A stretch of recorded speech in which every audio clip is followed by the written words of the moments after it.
Welcome to my podcast, Why Didn't Anyone Tell Me This? With my guests, we are discussing health issues, questions you may have, and debunking some of the myths around our health. And this podcast is coming out just before Christmas in 2023. And it's my Christmas present to you. It's the last podcast of the year, celebrating the first year I've run the podcast. And I really wanted to talk about exercise. Now, the previous podcast was with Nikki Kane. We've talked about exercise. And today I've got the very dynamic Clare Fone, who is going to talk about exercise is just movement with purpose, guidance from a lifestyle chartered physio, the experts in physical activity management. So don't be scared about that word exercise. It's movement with purpose. So I'm going to tell you a little bit about Clare before we hand over. So Clare is an holistic lifestyle chartered physiotherapist, motivational health and fitness speaker, having qualified from Guy's Hospital in 1984 with distinction. She was obviously very young then. And she also has a diploma in health education. And she runs a number of PhysioYogaLates, a name devised by her, which we're going to hear about today. And these are exercise classes that she mainly runs in East Sussex, where she lives. And she offers one-off classes for corporate companies. Clare has very recently sold her practice, the Westminster Physiotherapy and Pilates Centre, after 29 years, where she specialised in pain management, women's health, and all musculoskeletal conditions. So she's now concentrating on corporate lecturing, lifestyle coaching, and teaching her PhysioYogaLates classes. And she has recently established men-only classes, which I think is really fantastic idea, which are proving incredibly popular and beneficial. Clare has always had a specific interest in prevention, and we're going to talk about that as well, and aim to resolve the cause of pain in all of her patients and bring about lifestyle changes through understanding the whys and the the whys and the hows of the 5 pillars of health, which we will also talk about today. So, welcome, Clare. Nice to see you. Oh, thank you, Joyce. Always a pleasure to see you. So I'm really looking forward to our conversation. And exercise, I think everyone does know this now, but it's one of my big passions. I've been very good this morning. We have discussed, we've both exercised. I've just done body attack and then body pump. I always think at the end, why did I do 2 classes? But it was great. It was great. Good So for we'll talk a you. bit more about Brilliant. that in a moment. But I'd really love to hear, Clare, first about your career journey and why you decided to become a physiotherapist. Well, thank you, Joyce. I'm standing, as many of you might have noticed, and I know Joyce can't because she's actually, there's reasons for the screening. But I'm just going to, just before I even go into that, if anyone is just sitting down and is able to stand, I'm going to very, very quickly go through how best to stand. Now, I know many of you will just be listening to this, but if you all stand up, put one heel in front of the other arch of your foot. So 5th position ballet, if anyone has done ballet. Tense up your thighs, so really tense them up. So push those knees back. As you do that, you're actually going to feel your core muscles. Those, if you feel anything around your tummy, those are your core muscles. The next thing, imagine there's a piece of string attached to the breastbone. Imagine someone's gently pulling that piece of string. So you're just opening up. You don't want to go rigid, but your shoulders are just opening up. Gently tuck your chin in, so you're lengthening the back of your neck.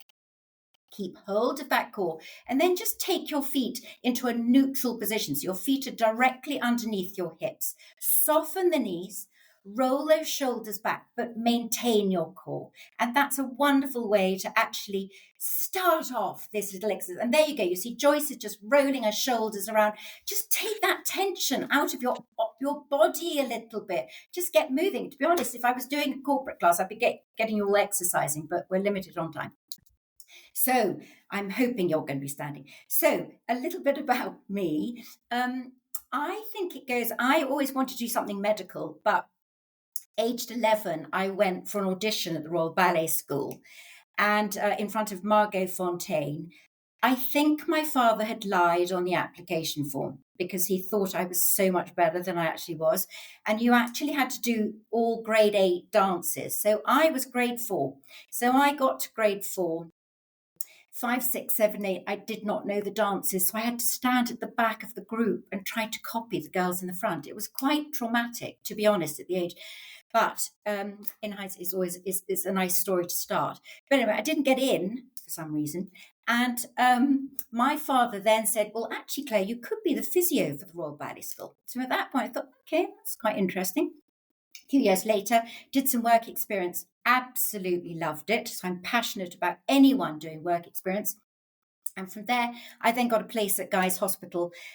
So qualified in 1984. My first job was at Westminster Hospital. And many of you might not know about chartered physios, but we always rotate around different areas of a hospital. So I did pediatrics, geriatrics, neurological, intensive care, mental health, musculoskeletal. Developed a love for musculoskeletal, actually, but also I wanted to travel. Lots of physios go off traveling after 2 years. So I went to Toronto General because I love my skiing, and worked with the double lung heart transplant patients, which really didn't do very well, but it was quite a dramatic area to be working in. But I also did lots of cardiac surgery, which I loved. And that was where my epiphany as a physio happened, is that you're dealing with people, it's life and death surgery. So literally they are quite concerned often before they go for this major coronary artery bypass surgery. And I just took it upon myself. I'd see people pre-op, but I specifically said, apart from the obvious, what are you really worried about with this surgery? And I'd have some patients going, do you know, I feel good about it. I feel good. I'm prepared. I need the surgery. I think it's going to go well. And they would do well. And I remember this one particular chap, he said, I just don't feel good about it. You know, the surgery's happening on the day that my mother died. I just don't feel good. And actually, he did not do well. And this is not about the power of positive thinking, but it made me as a physio really understand that you cannot dissociate mind from body with any condition that you treat. And I will explain that a bit later. But that really, as a young physio, was it was quite dramatic at that time in the 80s when, you know, we really did separate mind from body. And I will be honest, I've struggled as a holistic chartered physio, you know, getting consultants and medicine to really embrace what I just anecdotally witnessed. From there, I came back, went to Charing Cross Hospital, where I really got into health education, did a certificate in health education, set up back care classes. I'm passionate about education of my patients and not me just doing things to people. I was one of the first physios to set up physio clinics within GP practices in the Hammersmith and Fulham area. And I did that because I just felt passionate again about communication, understanding the whole person, what else was going on socially with them, rather than just purely the condition. From there, I was about to get married, so I went off to Marks and Spencer's, went into the private sector, worked in at head office, where I developed a lot of aerobic exercise classes. So Joyce is really keen. She used to teach exercise, didn't you, Joyce? And so I taught those classes, but also treated. Did a foray into Harley Street where I learned how not to run a physio practice. And then 1994, I set up the Westminster Physiotherapy and Pilates Centre, which is now opposite Buckingham Palace, which I've had for 29 years. And even in that period of time, our mantra was, we aim to bring about lifestyle change in all our patients. So that was way back then. And then I've just sold it 3 weeks ago. So I'm really concentrating on my corporate lecturing, my PhysioYogaLates classes, and lifestyle health coaching. So that's where I am now. And that's why I am the physio that I am. Fantastic. The passion from you, Claire. I'd always love you. You honestly, you light up the room. So as you said, I did train in my 20s. I love it that my last three guests have all been dancers, and people that listen to this podcast will know that I've never even got to do an audition, but I did used to do shows when I was young, and I've always been passionate about dance, and I love going to watch dance, and I love dancing around whenever I can. But it's a huge passion of mine, but it's tricky. It's tricky through our lives to juggle with work and kids and everything. And so we'll talk about more of that and issues that women have, especially with trying to juggle everything.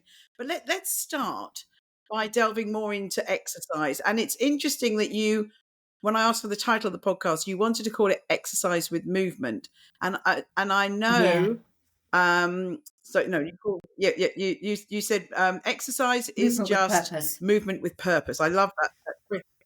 People have got a bit scared of this word exercise, haven't they? So let's talk about that. Why do you think there's a problem with even the word exercise? Oh, where do I start? And you're absolutely right. What I want to say is exercise is movement with purpose. All we're talking about is movement. Movement. Let's just talk about movement. And if I can just set the scene a little bit so that it will hopefully help people along the journey with the questions that we've got. But you cannot dissociate mind from body with any condition, disease, phase of life, injury that we treat or we come across. And the reasoning for that is because the organ of movement are your muscles, and the muscles of all the muscles of our body, every muscle, facial muscles, neck muscles, back muscles, hip muscles, every muscle of the body has two parts to it. So it has the outer part, which has a nerve connection to your conscious brain. So I can consciously think, oh, I need to pick up my glasses. So I can consciously contract every single one of those muscles to bring about that precise movement. But the inside of every muscle has a nerve connection not to your conscious brain, but to your emotional brain, which is housed below the conscious, which is where your automatic nervous system is, where your emotional brain is. And so if you're anxious, grieving, bereaved, lost, frustrated, angry, rushing, doing too much, living in the 21st century, there'll be an inattention to that muscle before you put that physical stress onto it. So you cannot dissociate mind from body with any condition, any phase. And that is really important that people understand that every individual is different, because everyone's stresses and strains and life experience is going to be different. So me as a physio, and particularly musculoskeletal, I've never seen two ankles the same. I've never seen two knees the same. I've never treated them the same. And I've treated tens of thousands of patients. So I just want that to be clear. And the other element that I really wanted to bring in is for individuals, we're exercise because we're talking about exercise and movement, because we just want to be fit and well, don't we? We want longevity. We want to be fit. We want to be well. And to the layperson, our bodies are just a minefield. I mean, the fear-mongering that's going on and the knowledge that we all have now of worrying about Alzheimer's, cardiac disease, diabetes, all these multitude of issues, you know, it's fear-mongering and people are terrified. But let's take it way back and think, what can you all do to help yourself? Because that's what it's all about, rather than somebody else doing something to you. So if we actually think about the body is being made up of billions and billions of simple cells. So the cells have a cell membrane, they have a nucleus, they have the cytoplasm, and those cells need three things to function well. They need oxygen. You get oxygen from breath work and movement. Good breath work. You need to really get as much oxygen into your lungs, and therefore the majority of that will get around your body, get up to your brain, get down to your tips of the toes, get to every organ, yes? Whereas if you are sedentary and you're sitting quite a bit, you're not going to get nearly as much oxygen into those lungs. Water. water from what we drink. Now, that's not alcohol, tea, coffee, whatever. It is water. So drinking water is so important. There you go. We've got the perfect example sitting over there. And nutrition.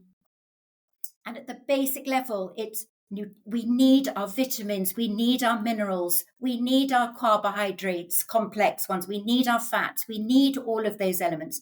What we do not need is stuff, ultra processed stuff. Let's not call it food. It's not food, it's stuff. And that's bringing no nutrients into your area. So one makes your choice, don't you? And it is a choice often. So you've got your three elements that will make those cells healthy. Those cells go to form tissues. Tissues then go to form organs. So you've got your stomach, your 30 foot of intestines, your lungs, your heart, your brain, all of those organs. Those organs go to form systems. Your respiratory system, your endocrine system, your neurological system, all of the systems, and they then interact. So when one of those is not functioning well, it has an impact on everything else. You can't control that. But what we can all control is our basic cells. And if you just think about oxygen, nutrition, and water getting to those cells, it's a great place to make it a bit more simple to understand the reasons why we do things, rather than me blast you with science and you just get overwhelmed. We are living in such a world of health rubbish and noise. And I personally, as a good chartered physio, consider myself being a curator in a world of noise and sifting it through so that we enable people to just become a bit more body intuitive.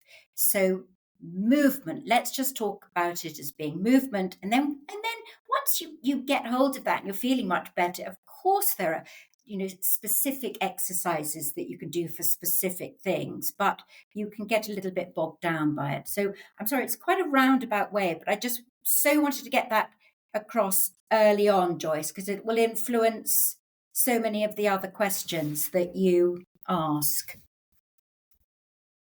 Yeah, I think one of the problems starts at school is the exercise we do is competitive sports. And I think for some people that's put them off if they're not good at sports. And we were talking today in my class with my aerobics teacher, and she said that her kids' school they're not even doing that. They're not even doing any games or any exercise, hardly at all. And I know with my boys, if they weren't doing extra sports, they're 18 now, but if they weren't doing their extra sports outside, they wouldn't be. I think we really need to make sure that we have a positive culture about movement and exercise in schools so that we then really set people up. So it's not a scary word. Exercise shouldn't be a scary word, but you're right. We've got to sort of step back and talk about movement with purpose because of that culture from schools. I think that's a problem. How we're reacting at schools. What do you think about how we're doing this at schools? And I'm so sorry, I didn't actually answer that question. You're absolutely right. And these are just government policies and things, and lack of playing fields and lack of movement. It is truly shocking, to be honest. It is, all I can say is it's truly shocking. I'm not a politician. This should be their role, because it's policy and change that needs to be brought in. People absolutely, the younger we get people moving, the better. And you're absolutely right. It's so many people are put off by certain exercise, and I absolutely understand it. With girls, with getting sweaty, you don't want to look sweaty. If you want to look good, and you've got some makeup on or something. There are so many resistance to it, and also as women, enter puberty and things like. We could talk about breast size, couldn't we? I'm lacking, but all these things, it makes one much more inhibited, I think, with body shapes, doesn't it? And it limits what children do. Yes, definitely. So when we have movement or exercise, what's it actually doing in our bodies? You talked about the need for nutrition and water, um, and how is the body and oxygen? How is the exercise actually helping us both physically and mentally to look after all parts of our body? Well, it is about getting all those system, the oxygen, the nutrition, and the water all around your body, and that's you can only do that through movement. So it's the pumping of the muscles that pump the oxygen, the nutrition, and the water around your body. It also dramatically brings about perspective shift, that we know that by moving your body can change you physically but also emotionally. And so many of the thoughts that we have are just thoughts in our brain, and if you can actually change those thought processes, you can actually lighten the load a little bit. I mean, again, exercise, being with people, that's connection, community, all elements to that have a dramatic change. But it's just the basis of getting all those aspects to your organs, your systems, to keep them healthy. And they only stay healthy by having those three things. Otherwise, they become sick, which you can still improve, or they die. And that's the aim, is to just keep us active in whichever way to get everything pumping around your body and keeping all our organs and our systems as healthy as we possibly can. But it is the extraordinary element of the whole body, mind and body, and the perspective shifts that occur when you move. And you talk then about exercising with people. I can do a workout at home, but I much prefer to go and do it with the class and get the buzz off the class and talk to people. And then something else that I think is even better than that is exercising outside. So Claire and I spoke Mm, earlier. We've both mm, been cold water swimming, and I think here it's not just pumping that blood round, but it's also these are things that are releasing endorphins. And for me, when I'm jumping around an aerobic class, I get goose pimples. I get such a buzz. So it's the physical and mental mm, buzz mm, of that. So how can we mm, encourage people to not be scared of movement or exercise and use it very much mm. as a social event as well? Absolutely. It's just making just little gear shifts. So instead of meeting someone for a cup of coffee and sitting in a coffee shop, why don't you just go for a walk instead and take your coffee with you? Just by opening your back door or your window or stepping out first thing in the morning. So we know that if you do that within 30 minutes of waking, you stimulate your pineal glands, which are found in your eyes, which actually set up your circadian rhythm for the rest of the day. So it actually, calms the melatonin, but you then want the melatonin later on in the day. And it just sets it up. It's like an alarm clock that just wakens it up, sets it up, and that will really affect how your day progresses and then how you sleep in the evening. It's just a simple thing, but add on to that meeting a girlfriend, a chap, whoever you go walking with, go and have a little walk around the block. You don't have to be in the country. I mean, it could be just a walk around the block.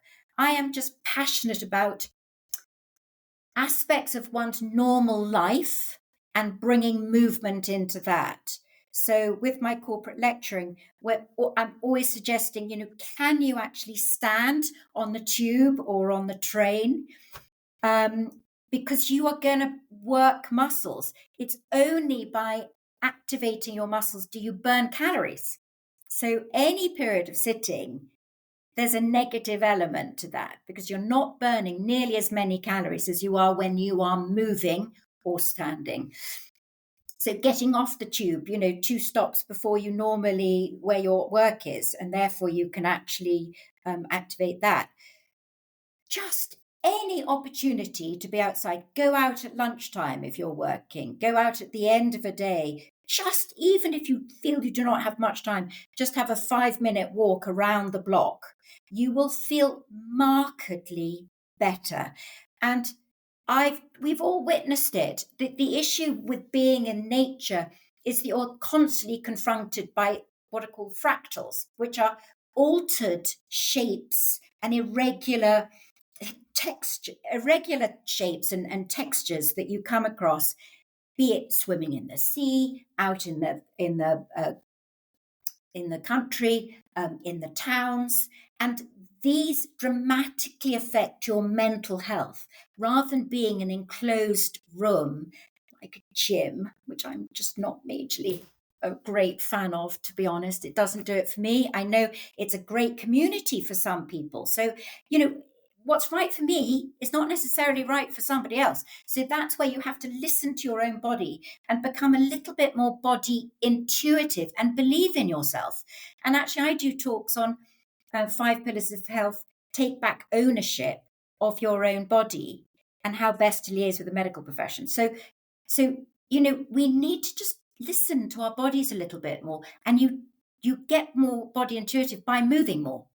Whereas the less you move, the less intuitive you're going to become.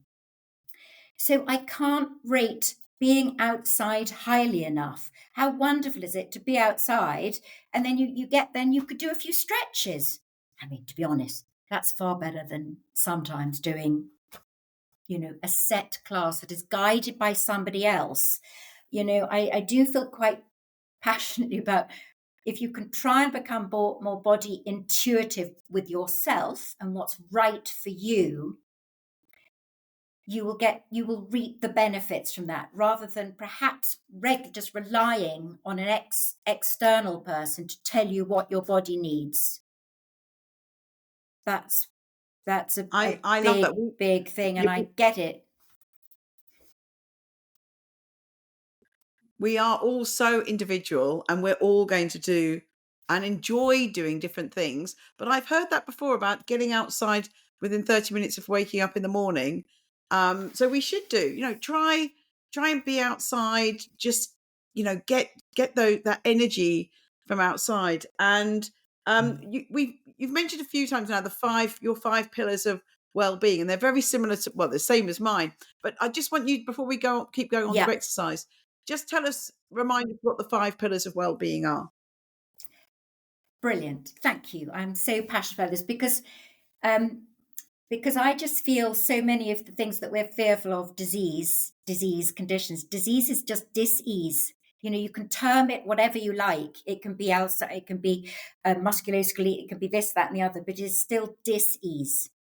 And so with all my patients, and it's always a community between the two of us, a communion between the two of us to get the person better. But I would always ask them these 5 areas. So the 5 pillars of health are you exercising well? Now, exercising well can mean under-exercising, but can massively mean over-exercising. My physio practice, I treated a lot of high-end individuals who were over-exercising. They were coming into my practice all of the time with ailments. And they'd walk in and think, yeah, Clare, I know what you said. But I just, I can't stop myself. It is not right to have musculoskeletal problems. That means you're not really listening to your body. That is not good for you. And it is not a badge of honor. A lot of people, I've had the spinal decompression, shoulder decompression, spinal decompression. I've had this, I've had that. I'm sorry, but that's not great exercise management, is it? You've got to really listen to your body. So let's be honest, we can very much over-exercise, and that causes many issues. And that's why you have to be body intuitive and start somewhere and see how you feel. If you feel fantastic after doing things, great. But if you're having injuries and you're having physio all the time, that's not great.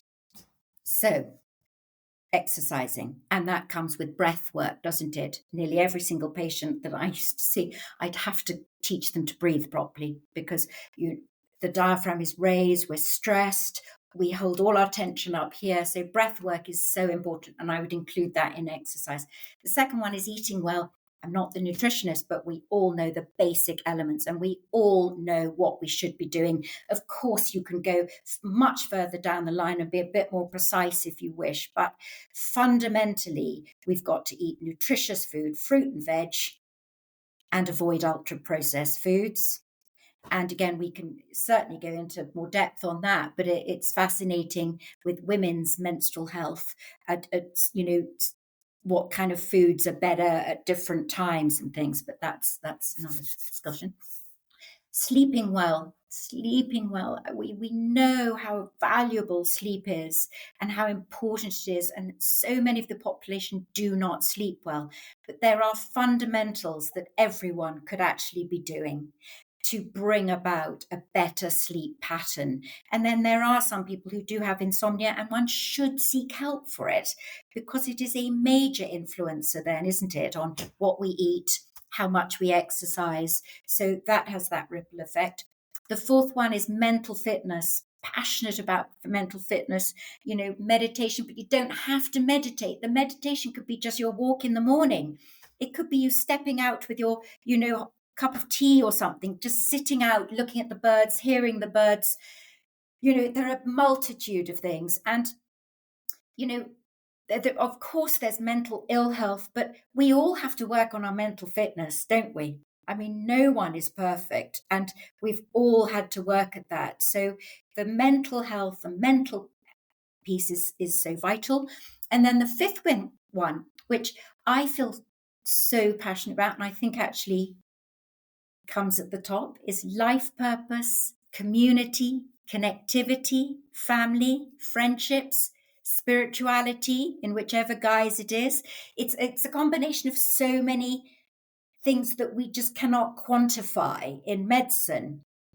And this is where I personally have struggled as a health professional, because I think really good health professionals have to listen to evidence-based, but we have a wealth of knowledge of anecdotal evidence from the patients and the people we come across. And I have learned much more from all my patients than I think I've ever given to them.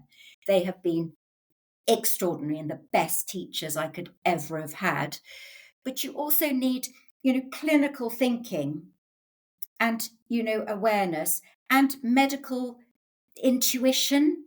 As there are so many aspects to it, but I think that fifth pillar we don't talk enough about, because it's individual, but it has such a massive power on how we develop as individuals, the health issues we have, how we can cope with them. And you could take each one of those and I will just literally interject with a little story. So a few years ago, I did a talk to the over 60s of Kensington and Chelsea. I will be honest, they were over 70, 80, 90, but in walked Betty. She was 96. Chanel, looked gorgeous. Her lipstick was just a bit off the mouth. It was just a bit off, but she was heaven, and she was ahead of me all the time with my slides. But when I got to life purpose, she said, Claire, my life purpose is to walk outside, talk to a stranger, and make them smile. I said, Betty, you can't get better than that. That is an extraordinary life purpose. Is not something highfalutin. It's not running the country. It's not whatever. It's little elements to that of interaction, community. So those are my 5 pillars. I could go on forever and talk about each one of those, but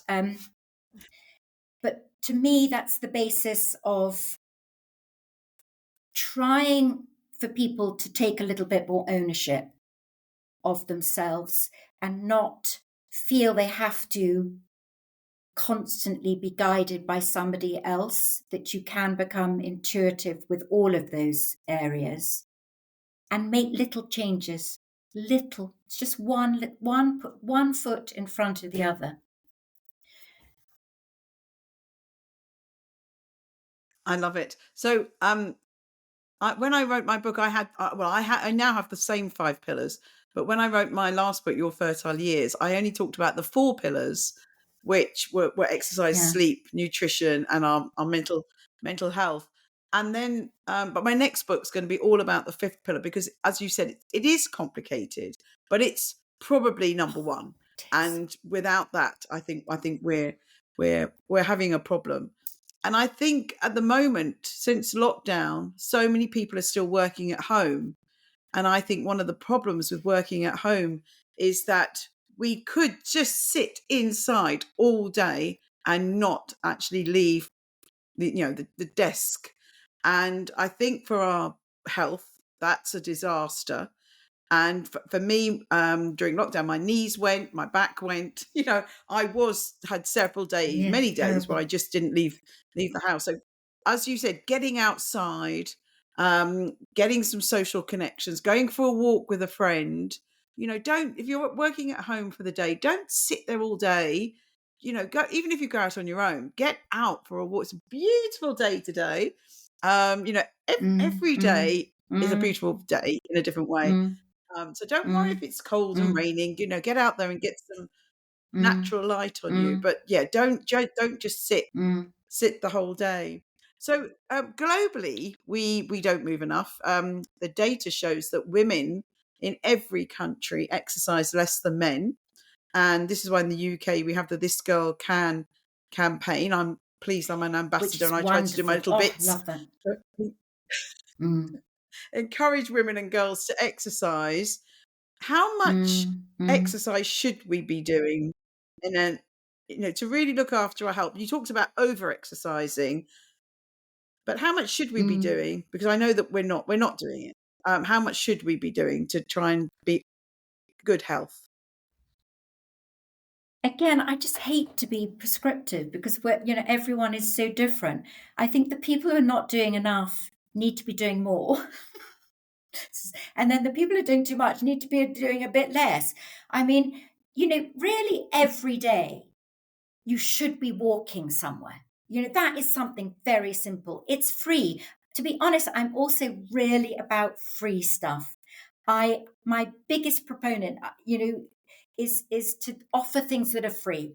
And yes, if you then want to, spend a fortune on something else, that's completely your prerogative. But you do not feel you have to be doing this particular class and this particular system to reap the benefits. So I just think every day do a walk. And even if you start with a small amount, great. It could be you choose 10 minutes, walk down the lane and back again. I was such a proponent with my patients very early on of I would literally sometimes give them one exercise to do. Get out of bed, get on the floor and just do one. Just one. And they would always do it. But when you're down and you've done one, you're much more likely to do a few more. You think, oh, well, I'm here now. I've got a bit more time. I'll do a few more exercises. If I said, right, I need you to do these 2 hours of exercises, well, they would have not done it. Mm. Start small and build. And get to the point where you feel good. So it's so difficult because I know so many people want prescription, but walking, I think, well, we can talk about, the forms of exercise that I do, but to be honest, all it is dancing. I mean, if you danced like Joyce does, if you move, this is movement, isn't it? I'm working my muscles as I do that. I'm dancing is fantastic for coordination, for balance, for strength and flexibility. So you've got everything covered.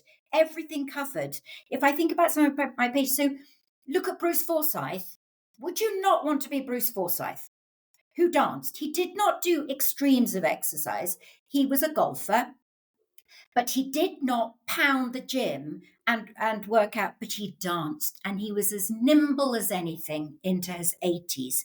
Would you not want to be the Duke of Edinburgh, who was able to do all the sports and actions that he did latterly a bit of ill health. That's what we're aiming for. So I would do that. Just make it, you can make it up. You can make it up. Put the radio on, put some music on, and let rip. You can't get better than that. You can't get better than that. I'm sorry, you just can't. Because actually, the process of jigging a bit, you have to transfer weight from one to the other.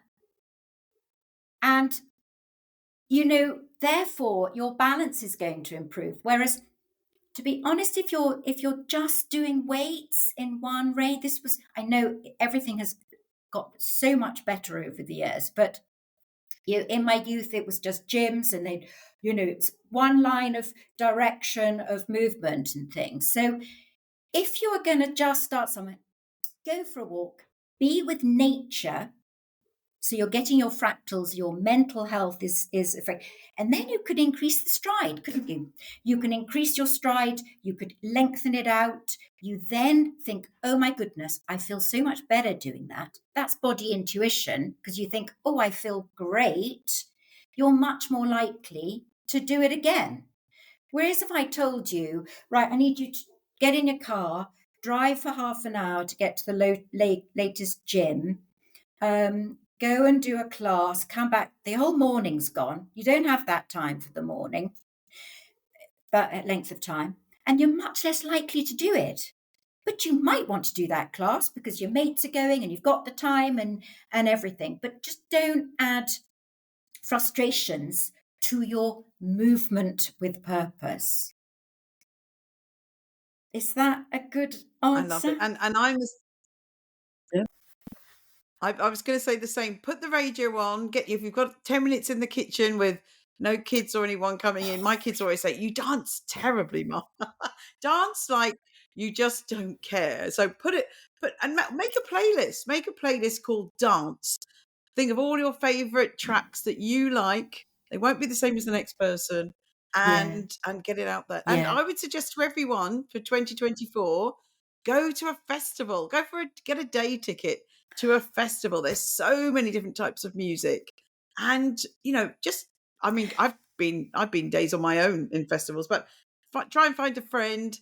Get out there. It's, you're never too old to dance. And one of our sayings is we're going to rave to the grave. And I've told my kids, when I can't dance anymore, Joyce. send me off to Switzerland. But you see, that's why you've got joy. You've got to have fun. You've got joy de vivre. I mean, coming out of your pores, haven't you? You're extraordinary. But that's your choice. That might not be somebody else's, but actually you can do it. True. You don't, let me say, 90% of people fear to be different. They don't want to look conspicuous. They don't want for someone to look. And this is what I've struggled with for years, is that I do a talk called Turning Your Working Day into a Workout. So I bring in all these elements. And I exercise when I was commuting. I would stop off at East Croydon and I'd get on the platform and I would just exercise. And I'm a bit of a show off, but I still felt a bit self-conscious, because you could see people, mainly women, let me tell you, they'd be looking at me going, stupid woman. I know they were. They were looking at me thinking, oh, who do you think you are, you stupid woman? And I thought, do you know what? I really don't care what you think of me. And then I do it on the train, any opportunity. I do it at airports. I've done it on aeroplanes. I don't make, because actually I'm trying to get people to just feel less embarrassed. And this is the biggest issue. People are so fearful of being conspicuous that it limits our health. If people didn't really just forget that and just get on with just trying to move and try and ignore what anyone else thinks of you. And if we just remembered that in our youth, we are so concerned about what other people think of us. By the age of 40, you really don't give a damn what anyone thinks of you. But at the age of 50, you realize no one's been thinking about you in the first place anyway. So, I'm passionate about but I get it. Some people are very reserved, and maybe we'll get on to talk about my men only class, but that's been joyous. But we just have to realize this is our body, and it's not, you have to, we're always worried about what other people think of us often, and it stops us doing things that we really should be doing, which is looking a bit stupid. Yes, definitely.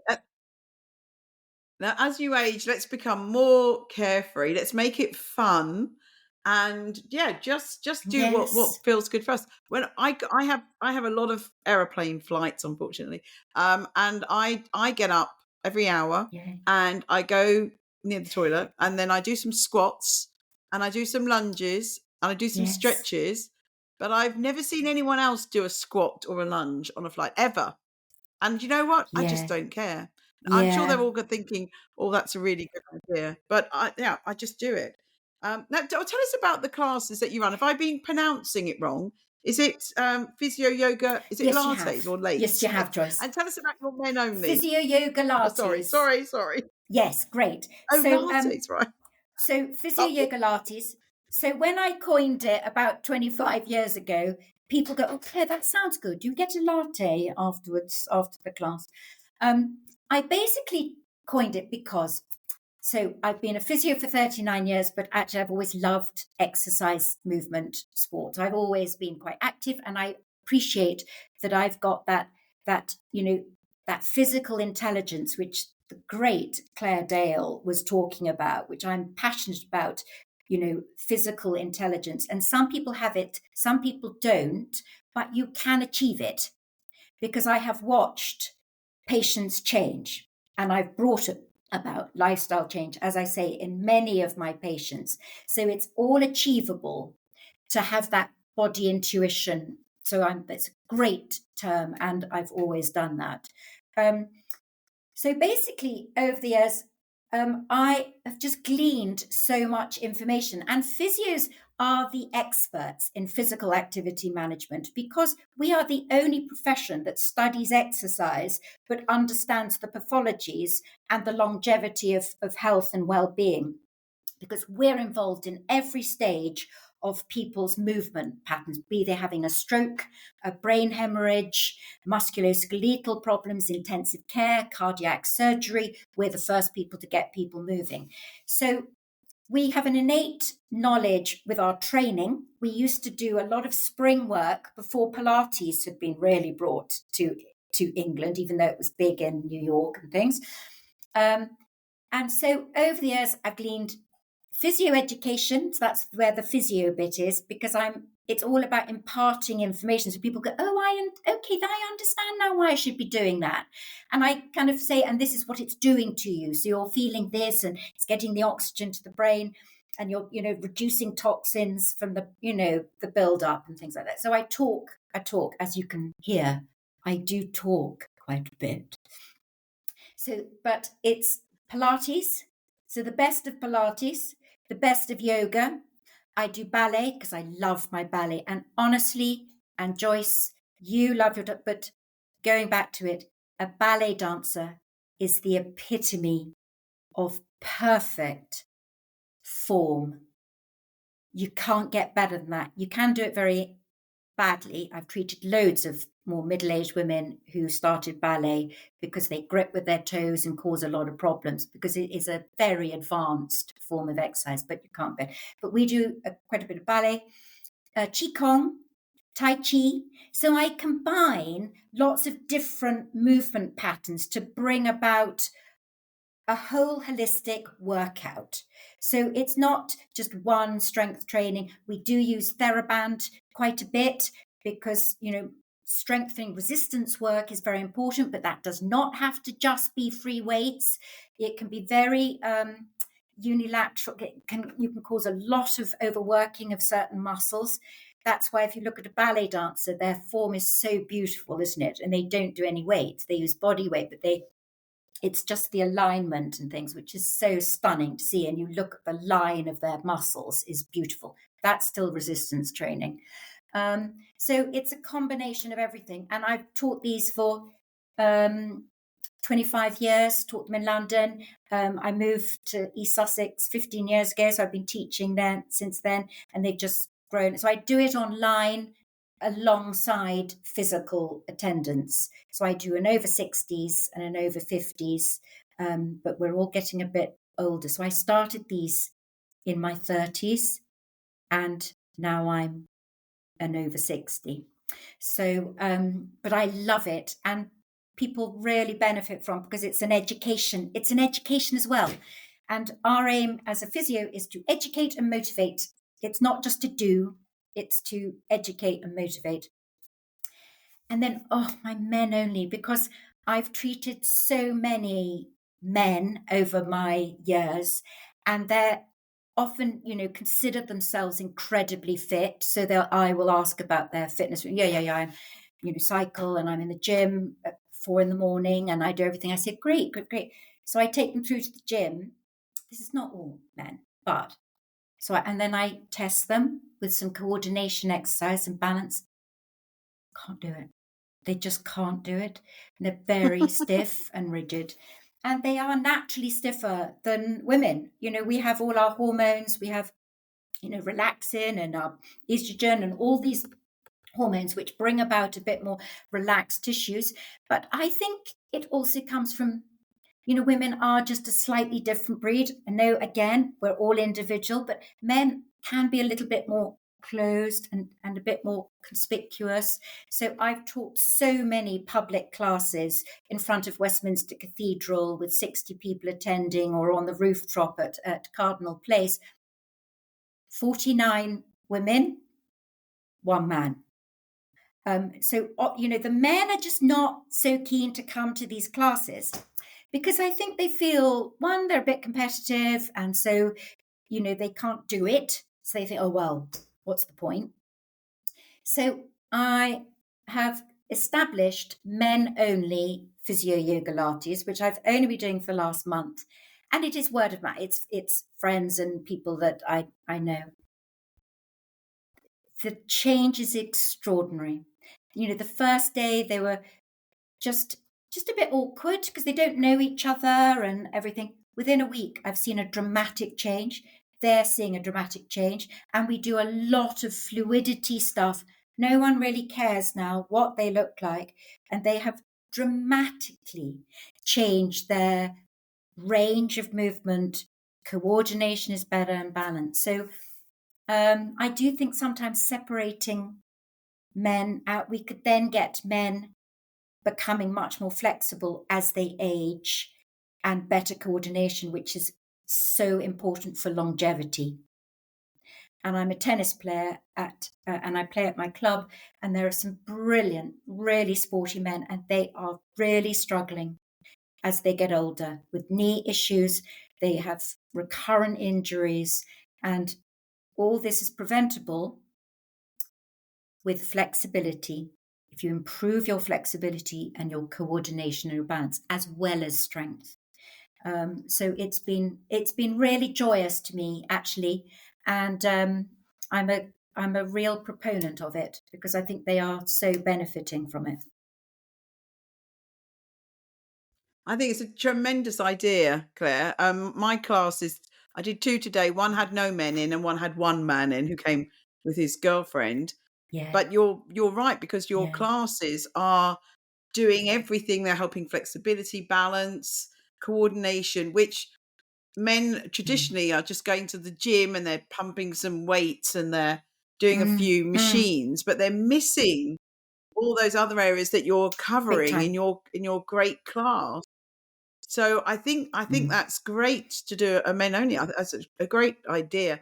And you talked about preventative, being strong through our movement and our exercise really does prevent. And you also just mentioned there about the long-term illnesses. And we know a lot of data about cardiovascular, Alzheimer's, diabetes, cancer. With our exercise and movement, we can reduce the risk, and especially looking after our pillars of well-being.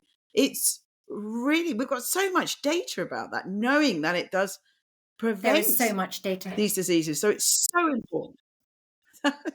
It's really important. So There is so let's much move on data, now. Joyce.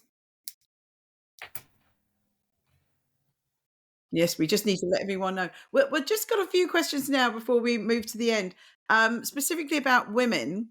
Um, so the Yes. menstrual cycle, obviously, our hormones are sort of Mhm. going up and down and cycling through our body. I talked a lot on the last podcast with Nikki Kay about this. I've heard different views about exercising with our menstrual cycle. I've read a lot about the female Mhm. athletes and sportswomen, that now some of the training is to work with their menstrual cycle because the hormones make us feel physically and mentally different throughout. So, what's your Yeah. view on that? Do you think during our menstrual cycle it's we could do the same exercise the whole time, or should we go with our body? We're probably feeling more yoga-ish towards the end of our cycle, but maybe in the middle of our cycle we want to do something much more energetic. How do you Mm. think women should deal with exercise and their menstrual cycle? I'm quite passionate about being aware. It's and we are both, aren't we, Joyce?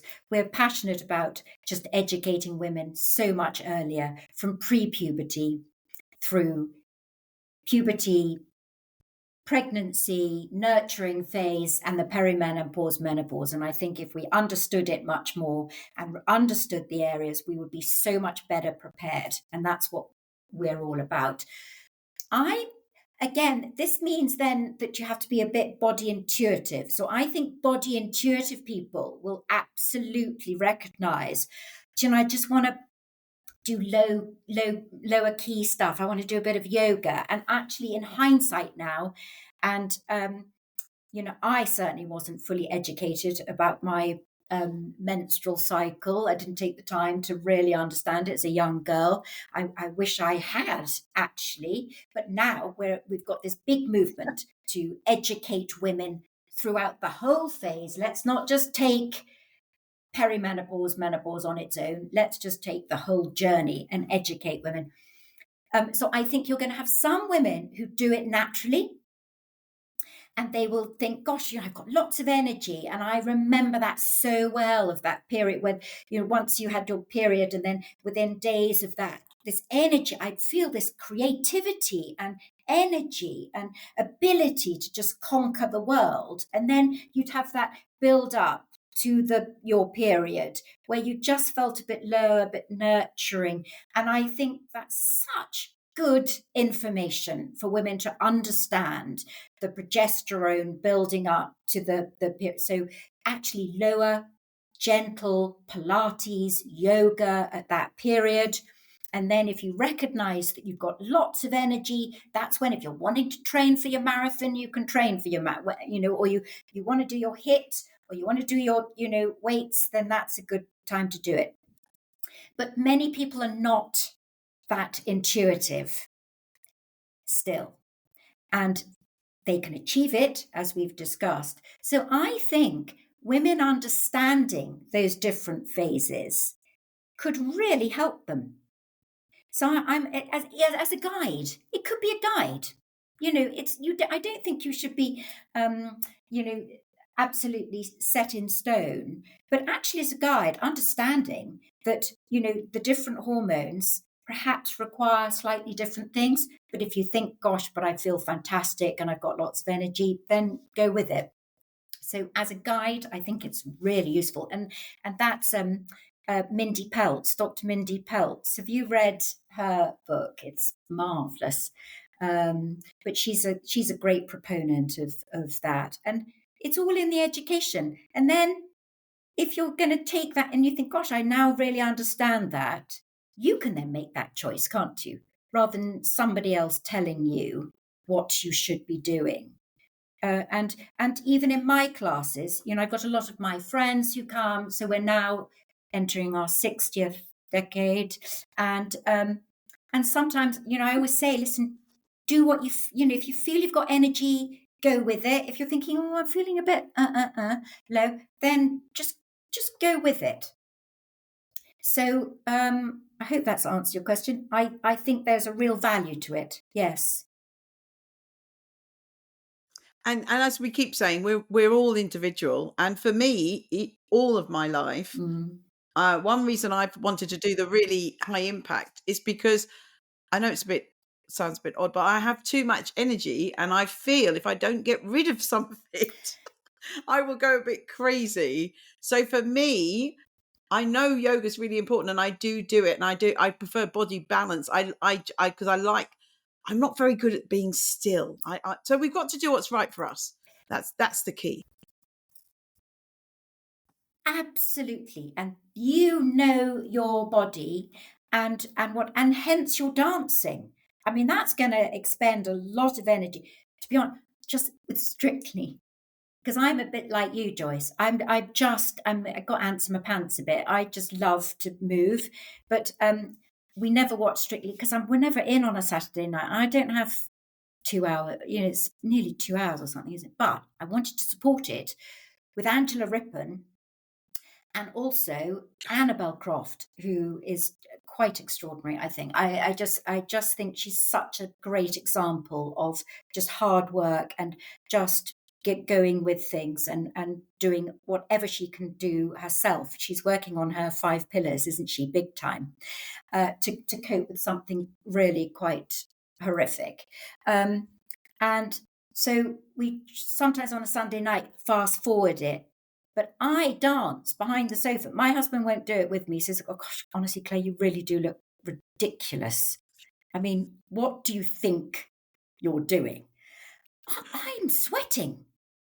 I'm sweating behind, and it is an amazing workout. I mean, you wouldn't want to video it, but actually, why are people sitting watching somebody else dance? I can't quite understand that. And I'm sure many people are moving, but these are little examples. I just think,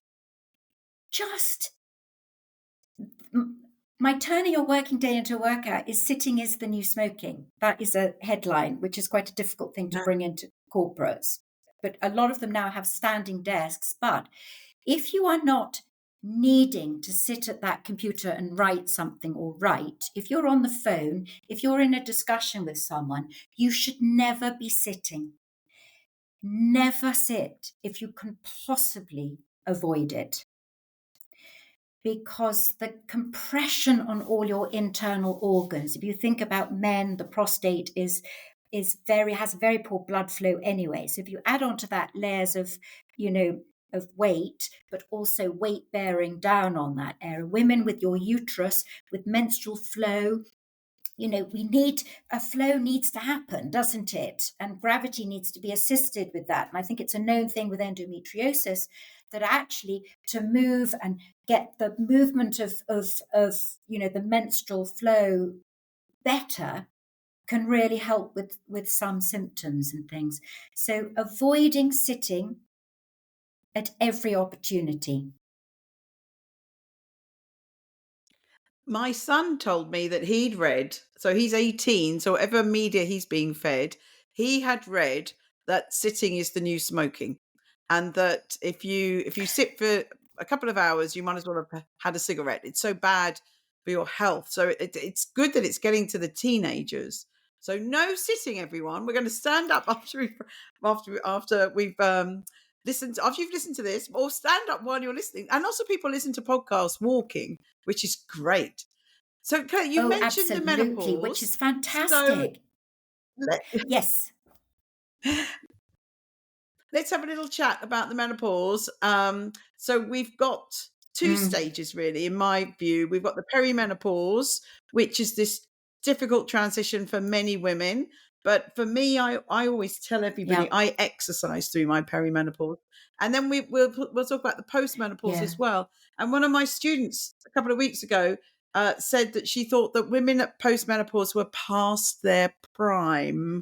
I'm sorry, Claire, you're going to hate that. Gosh. We're not past No, I our just prime. can't bear it. We're in our prime. I keep saying we're in our prime. So I'd love to hear your point of view. How can women help with movement and exercise during perimenopause, and what do they need to consider postmenopause? Well, it is so important, but again, it's I so want to take the conversation even further back, because the better your understanding of your body in your youth and navigating these phases. And I think what is so wonderful is that we are talking about it more. And I'm just loath to just talk about perimenopausal women as if nothing's happened before and suddenly they've got all these symptoms and what do you do about it? And completely understanding that many women, do have nasty symptoms, and it comes at a bit of a shock. But I think if we can get that education much earlier at really getting more people understanding that they need to move more, I think they would enter that phase so much better. So rather than us just targeting that group, let's talk about it earlier. But this is a time to just keep, well, if you haven't done any exercise, so let's look at that scenario. If you've not been an exerciser, I'm afraid you are going to have worse symptoms. If you have not worked on your 5 pillars of health, when you get to the perimenopause, so many conditions. We've got to just talk about the general population who can be helping themselves. We know we've got surgical early menopause. We know we've got breast cancers. We've got so many variables, but there is a group of women who could have been doing so much more to enter this phase if we knew about it. Again, I had the same. I didn't really understand it when I entered it, but now, I'm informed, and that's why, we're involved as well. Joyce, isn't it? That's partly why I got involved, is the education side of it. Exercise is key, as is trying to eat well, sorting out your sleep, looking after your mental health and continuing to have your life purpose. But, everything collides this time. We do talk about this being a midlife period. It's complicated. It's complicated for men. It's complicated for women. But you cannot then put it all at the blame of perimenopause, menopause. It is a combination of our lifestyles, which are tough and hard work. I absolutely get it. But we must work at all of those elements. And so, to continue the theme of what we've been talking about, get out in nature, meet a good girlfriend that you love to chat to, that, you can open, or your partner, or a family member, or a group of strangers. There are so many offerings now, aren't there? The menopause cafe and things, but that can involve, walking as well. Groups. There are so many exercise classes you could go to where you could get a bit of support that way. If you choose an over 50s or an over 40s exercise class. But rather than recounting everything that I've said, yes, exercise is absolutely key. But we do know that as we get older, the resistance training really does have a value, rather than lots of high impact, long endurance running and things. So you have to listen to your body, but but again, remembering that resistance training is not just free weight training. It can be body weight training, it's yoga, it's Pilates, there's a lot of resistance training, TheraBand. And again, free weights have a value, but you really have to have good form to it, because we treat so many people who are over lifting far too heavy weights for them. And they're developing muscle imbalances, which cause joint injury. Once you've damaged a joint, there is no return. There is no return. That's why, we now see people in their 30s having total hip replacements. And that's often due to excessive exercise, the wrong exercise, or not enough exercise. Whereas when I was a newly qualified physio, you didn't see anyone under 70 having a total hip replacement. So the joints are valuable. They don't heal. Muscles heal, but form and positioning is so important. So, yes, I'm passionate about exercise in every guise, but let's go back to you with your girlfriends. Swimming, we could do swimming, but you go dancing, you go walking, all these movement. Just move with whoever you want. And then, of course, if you can take yourself into a bit more centered on, some weights, absolute value resistance work is really important as well for bone health, as we know. Fantastic. And you're totally right. It's not just, oh, I've got to the perimenopause, let's start looking after my pillars of well-being. And I totally agree with you. If we have done this our whole life, but it's never too late. It's never too late. But ideally, we get this in schools. Young No. people get it. They're looking after their health. Mm, I'm sure life mm. expectancy in some countries has gone down, including the US, because we're leading Yes. these toxic lives where we're not, And the UK. looking after and the UK.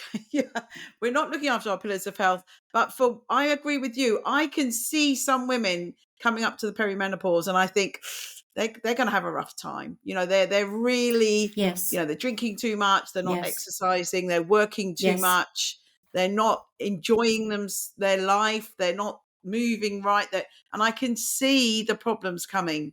So it's never too late. Mm, Get moving. mm, mm. And my final questions to my guests are, so the first one, I've called this podcast, Why Didn't Anyone Tell Me This? So Claire, I'm sure you've heard through your career people say, well, why didn't I know this? Why didn't anyone tell me this? And what's the main thing that you would have heard over the years?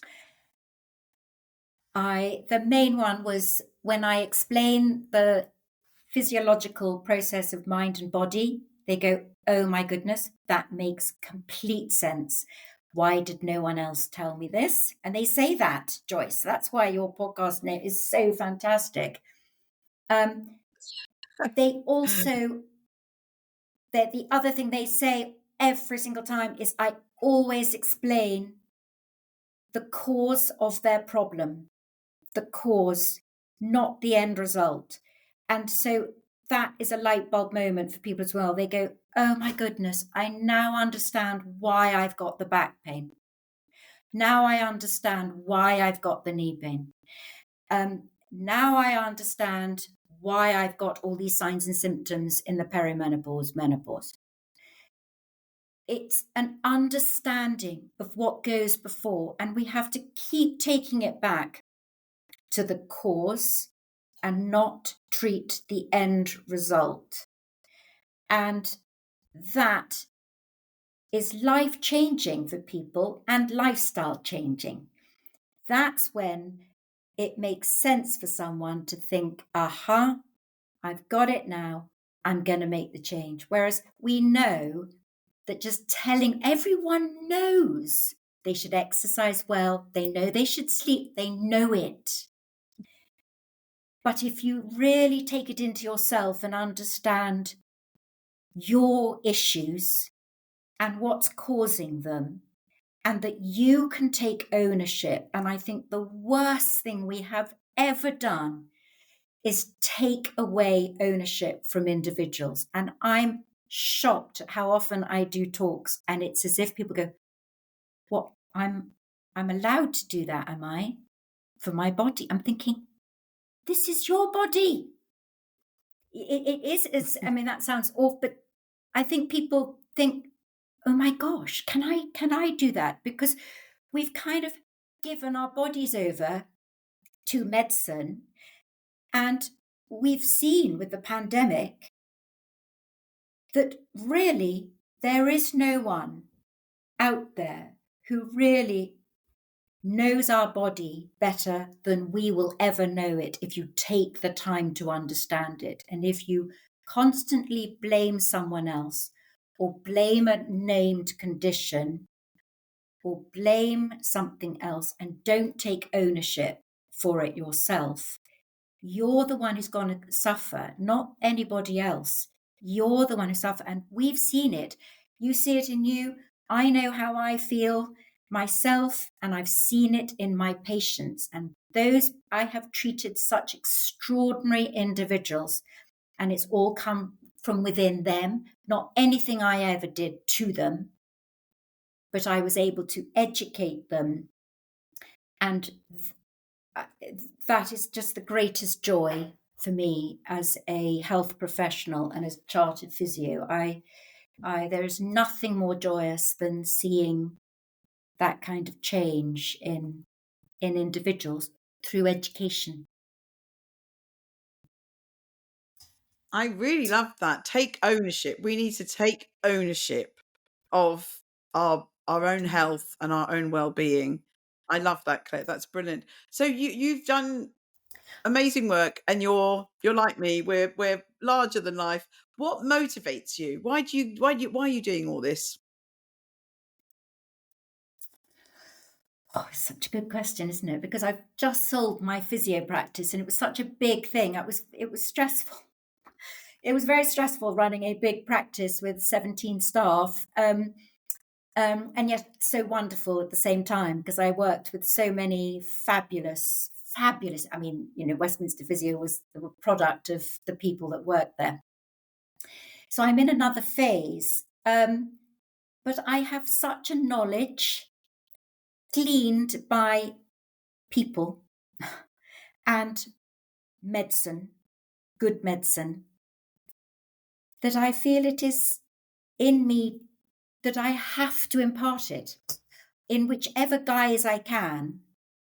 And I feel passionately about that because I've just watched such extraordinary changes in people. I mean, miracles have occurred in people that I have come across. And who doesn't want the miracle? And that's nothing that I have done. And often I've been called a healer, which is very lovely to be told that. But I'm not the healer. I happen to educate people. We had a connection. They took it on board. They made the changes and they reap the benefits. I can do nothing to someone without them doing it. So it is not about, and therefore everyone should really remember that there is no doctor, physio, brilliant scientist out there who's ever going to have all the answers for the individuals. We get one life. Let's see what we can do for ourselves and absolutely seek help. That's what we're for, aren't we? We're there to allay fears, Joyce. What we can't bear is anyone in the medical profession fear-mongering. It is absolutely the worst thing anyone can ever do as a professional. Let's not even talk health professional. As a professional, human beings, fear is the worst emotion because it limits life. Whereas I have watched the most extraordinary people, well, they're not superhuman. They're just people who have taken education on, looked at themselves, decide what they need to change. They've brought about the change and they reap the benefits. That's what motivates me because I've seen it over and over and over again that some people would say were miracles. That's the human nature. That's the ability of a human now to be able to achieve that. We can. Claire, what makes you happy and where is your happy place? Oh God, so much makes me happy. Well, my happy place, and again, you know what I'm going to say. I have to say it is in the Eastbourne Sea. Cold water, the sea. It gives me a childish joy. It gives me awe.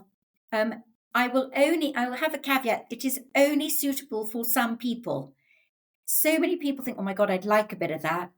it's not suitable for everybody. And also, cardiac disease, it's something you have to be very careful of. With the whole craze, there have been deaths of people think, oh, I want that, and they've gone it and it's not been good. So, again, this comes back to body intuition, doesn't it? But being in the sea really makes me happy. And I think that's a connection with my dad, because we used to swim together. He was in the army, and so we were based out in Malta, and we used to swim together. And then we used to holiday in the North Cornwall coast, and then we go to Mull every year, and it's freezing up there. But oh my goodness, the benefits are so extraordinary. So it just gives me girlish joy. What makes me happy? Dancing. A glass of champagne with my family and good friends.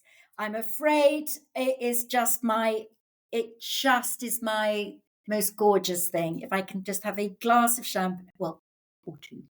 I love that. That sets the scene, doesn't it, for a lovely evening. So many things, but community, that gives me great joy, and my patients have given me great joy, great happiness. And life makes me happy. And being postmenopausal. Claire, I agree with you on every one of those. And my friends will tell you I don't drink much alcohol. So if I'm going to drink something, I really want it to be a glass of champagne. And I have since I was 18. When I was 18, I said, I'm not. Give me the glass of champagne. Oh, God. So we'll have to have You're a glass of girl after my own champagne heart, soon. Joyce. You are. We're going to have to go swimming and have a glass of Absolutely. champagne afterwards. Oh, I'll love that. bring some I'd nice love that. Moet or something. Now, the last question. Brilliant. What advice would you give your younger self with wonderful hindsight? Oh, do you know?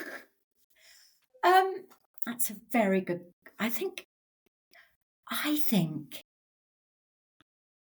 my youth, I was quite joyful, but I would say to my adult self, don't take life so seriously.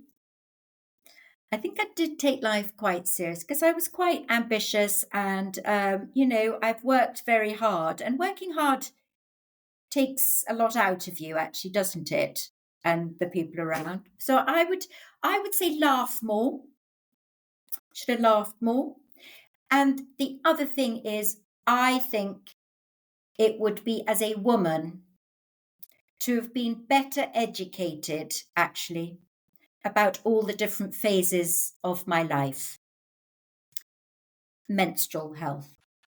I think that would be such an amazing thing to offer women, to really have that off pat so that you really understand, because I genuinely think we could limit so many ailments and distress in people if we had better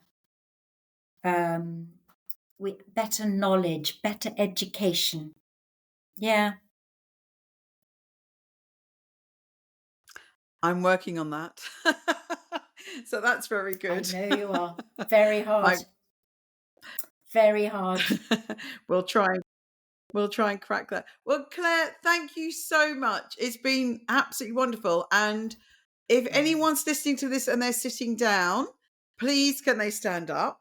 Please can they put some music on, dance around their kitchen like you just don't care, and make sure you keep moving.